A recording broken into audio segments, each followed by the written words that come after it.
এই চট্টগ্রাম বন্দর নিয়ে বেশ অনেক দিন যাবৎ হিয়ারিং হচ্ছে। আজকেও আর্গুমেন্ট ছিল। আমাদের আর্গুমেন্টের মেইন প্রণিধানযোগ্য যে বিষয়গুলো ছিল তা হলো প্রত্যেকটা রাজনৈতিক দল, ক্রিয়াশীল বাংলাদেশের প্রত্যেকটা রাজনৈতিক দল তাদের বক্তব্য বিবৃতি মাধ্যমে জাতির সামনে উপস্থাপন করেছেন বর্তমান এই অন্তর্বর্তীকালীন সরকার এই ধরনের স্টেট পলিসির ক্ষেত্রে তাদের কোনো সিদ্ধান্ত নেওয়া উচিত না। আপনারা জানেন ফ্যাসিস্ট রেজিমের প্রধান পলাতক শেখ হাসিনা ওয়াজেদের সময় 2022-23 তখন একটা MOU সিগনেচার করা হয়েছিল। বাংলাদেশের মানুষের প্রত্যাশা ফ্যাসিস্ট রেজিমের প্রধান পলাতক শেখ হাসিনা যে MOUটা করেছিল সেইটার ধারাবাহিকতা যেন রক্ষা করা না হয়। আনফর্চুনেটলি বর্তমান এই অন্তর্বর্তীকালীন সরকার বিভিন্ন আইন ভঙ্গ করে এই ধারাবাহিকতাটা রক্ষা করতে চাচ্ছে, যে কারণে বাংলাদেশের ক্রিয়াশীল বাংলাদেশ জাতীয়তাবাদী দল, বাংলাদেশ জামাতি ইসলাম, বামফ্রন্ট সহ সমস্ত রাজনৈতিক দলের পক্ষ থেকে বক্তব্য বিবৃতি এবং সর্বশেষ গতকালও বিএনপির ভারপ্রাপ্ত চেয়ারম্যান মহোদয় একটা টুইটার করেছিলেন, যা আজকে প্রত্যেকটা ডেইলি নিউজ পেপারে হেডলাইন করেছেন যে এই অন্তর্বর্তীকালীন সরকার কোনো ধরনের স্টেট পলিসির ক্ষেত্রে কোনো চুক্তিপত্রে আবদ্ধ হতে পারে না। আমরা মহামান্য আদালতকে সেই জিনিসটা আমরা উপস্থাপন করেছি অত্যন্ত বিনয়ের সাথে, এই বলে যে এই বর্তমান অন্তর্বর্তীকালীন সরকার সরাসরি জনগণ দ্বারা নির্বাচিত সরকার নয় এবং আগামীর প্রধানমন্ত্রী যখন হবেন আইনে আছে যে এই কমিটির চেয়ার হইতে হবেন প্রধানমন্ত্রী।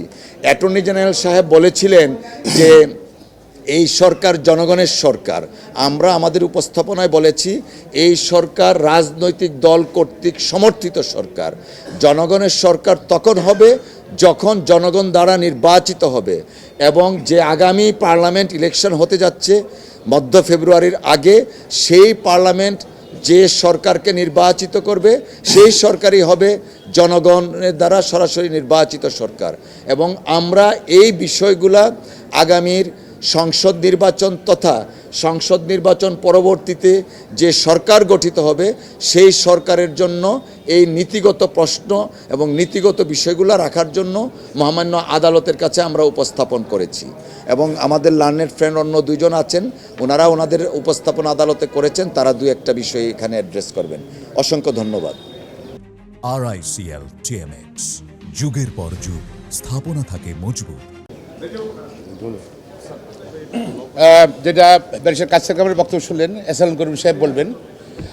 আমি মূলত বলেছি যেটা দিস গভর্নমেন্ট অর্থাৎ অন্তর্বর্তী সরকার হ্যাজ লিমিটেশন।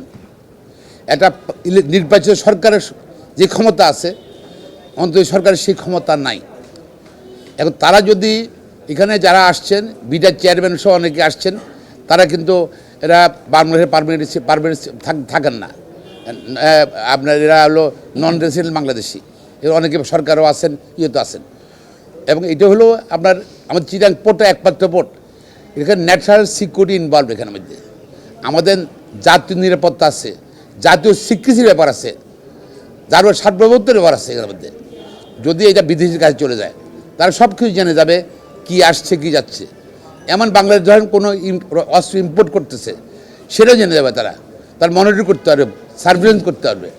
এই জন্য আমরা বলেছি যে যেহেতু কাসেম কামাল বললো যে রাজনৈতিক দলগুলো চাচ্ছে না একটা অন্তর্বর্তী সরকার যে সরকার সীমাবদ্ধতা আছে সেই সরকার এটা করুক।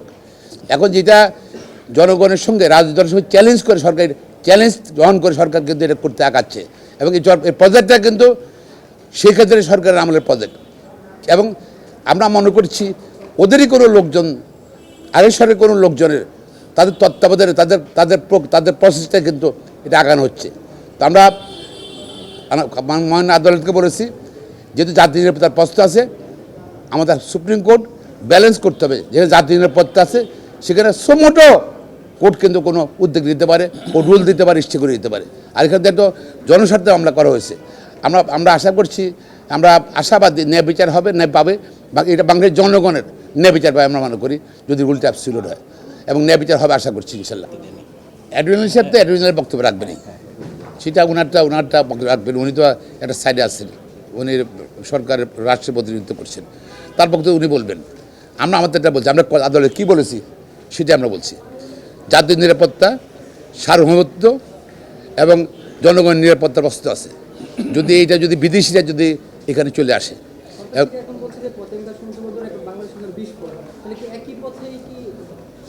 বিস্ফোরণ কেন হবে?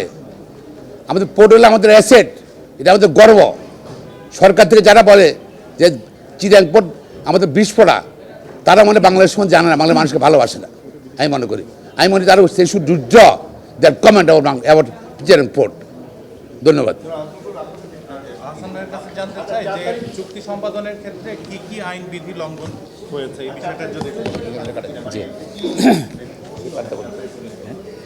আচ্ছা আচ্ছা, সরকার পক্ষ থেকে যে বিরোধিতা করা হয়েছে এই রুলের বিষয়, তার মধ্যে প্রথম কথা বলা হয়েছিল যে এই রুলটা প্রিম্যাচিওর, অর্থাৎ এখন পর্যন্ত কন্ট্রাক্ট স্বাক্ষরিত হয়নি, সুতরাং এই পর্যায়ে এসে রিট পিটিশন দাখিল করা যায় না। তিনি আরও বলেছেন যে আইনের কোনো বত্যয় হয়নি, এবং আইন যদি বত্যয় না হয়ে থাকে তবে সেই ক্ষেত্রে রিট পিটিশন দায়ের করা যায় না। তৃতীয়ত উনি যেটা বলেছেন যে 5ই অগাস্টের পর থেকে এই সরকার যে যখন ক্ষমতা গ্রহণ করেছেন তখন তারাই সমস্ত কার্যকলাপ এবং আইন কানুন যত আইন আছে সেই আইনের অধীনে যত কাজ করতে পারে তারা করতে পারেন। মূলত এই বিষয়গুলো উপরে আমাদের অ্যাড্রেস করতে হয়েছে। প্রথম কথা হচ্ছে যে আমাদের উত্তর ছিল রিটের প্রিম্যাচুরিটি নিয়ে, অর্থাৎ রিট এখন পর্যন্ত কন্ট্রাক্ট হয়নি সেই বিষয়ে বলার জন্যে। সেক্ষেত্রে আমাদের বক্তব্য ছিল যে 2023 সালে সরকার নীতিগতভাবে ডিপি ওয়ার্ল্ডকে চুক্তির জন্য অনুমোদন দিয়ে গেছে, সেটি হচ্ছে সবচেয়ে বড় বিষয়, এবং পরবর্তীতে এই সরকার এসে চুক্তির কার্যক্রমকে প্রসিড করছে। এবং এটাকেই চ্যালেঞ্জ করা হয়েছিল যে এই অনগোয়িং প্রসেসকে চ্যালেঞ্জ করার পিছনে আমাদের যে কারণটা সেটা হচ্ছে যে পিপিপি এর আন্ডারে, প্রাইভেট পাবলিক প্রকিউরমেন্ট অ্যাক্টের আন্ডারে, পার্টনারশিপ অ্যাক্টের আন্ডারে কোনো এক্সিস্টিং স্ট্রাকচার যেগুলো আছে সেটাকে বিদেশিদের কাছে দেওয়া যাবে না। এবং যেটা বর্তমানে আইসিটি পোর্টটা বর্তমানে এস্টাবলিশ পোর্ট, যেখান থেকে বাংলাদেশ গভর্নমেন্ট 600 কোটি টাকার মতো রেভিনিউ পাচ্ছে এবং সামনে আরও বাড়বে বলে অ্যান্টিসিপেট করা যায়। যেহেতু পিপি অ্যাক্টে এক্সিস্টিং কোনো স্ট্রাকচারের উপর কোনো অপারেশন করা যায় না, সরকার ডিপি ওয়ার্ল্ডকে যে বিদেশের হাতে দেওয়ার জন্য যে প্রসেস করছে সেটা অবৈধ এবং আইন দ্বারা নিষিদ্ধ।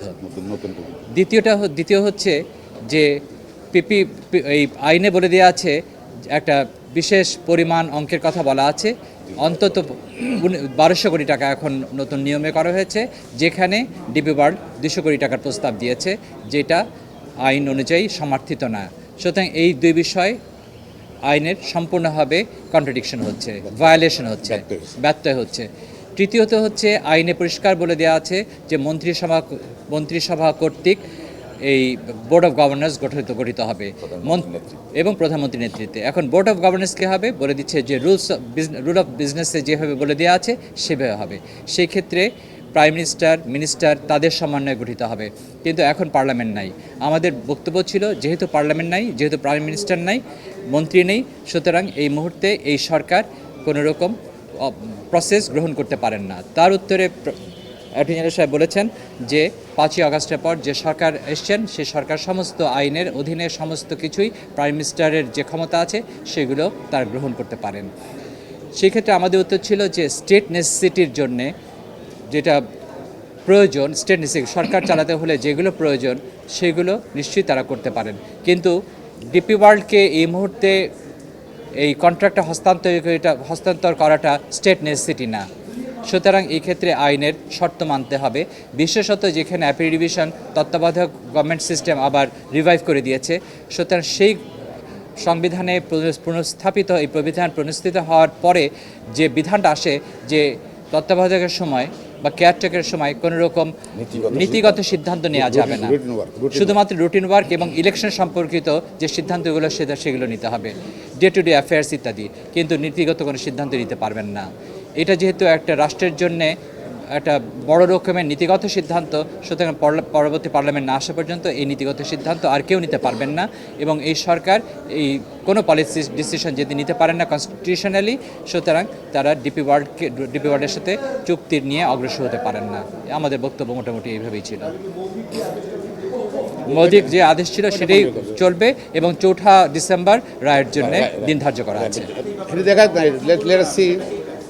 না, সেটা একটা বিষয়, কারণ যে কোনো পোর্ট সংক্রান্ত কোনো সিদ্ধান্ত শুধু আইসিটি না, অন্যান্য পোর্ট যেগুলো আছে সেগুলো নীতিগত সিদ্ধান্ত শুধুমাত্র পার্লামেন্ট থাকা অবস্থায় আইনের ক্ষেত্রে সম্ভব। আর আইসিটির বিষয় একটা যে বিষয় আছে যে এক্সিস্টিং পোর্টকে যদি পুনর্নির্মাণ না করা হয়, যেমন আছে সেরকম যদি থাকে, তবে সেই ক্ষেত্রে বিদেশিদেরকে এই পোর্টটা দেওয়া যায় না।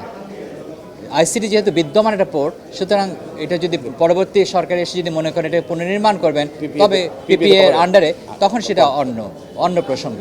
কিন্তু পিপিএ একটা আইন যেরকম আছে সেরকম অবস্থায় এটা বিদেশিদের কাছে এই যেভাবে আছে অ্যাপ্রিহেনশন প্রসেস তো আছে। আচ্ছা, এই যে অ্যাপ্রিহেনশন আবার রিট মেনটেনেবল না, ওটা যেটা বলেছেন সেটা আমাদের উত্তর হচ্ছে এখানে কোনো অ্যাপ্রিহেনশন না, কারণ 2023 সালে সরকার নীতিগত সিদ্ধান্ত দিয়েছে এটা ডিপি ওয়ার্ল্ডকে দেওয়ার জন্যে এবং তারই পরিপ্রেক্ষিতে এই প্রসেসগুলো চলছে। ঠিক একইভাবে engineer Mahmudul Islam versus government of বাংলাদেশের মামলায় ঠিকই এইভাবে সরকার যখন নীতিগত সিদ্ধান্ত নিয়েছিল সেটার উপর চ্যালেঞ্জ করা হয়েছিল। আমাদের যে রিট পিটিশনটা সেটাও বিগত সরকারের সময় যে সিদ্ধান্ত দিয়েছিল এবং তার উপর পরিপ্রেক্ষিতে যে অগ্রসর করা হচ্ছে সেটাকে চ্যালেঞ্জ করা হয়েছে।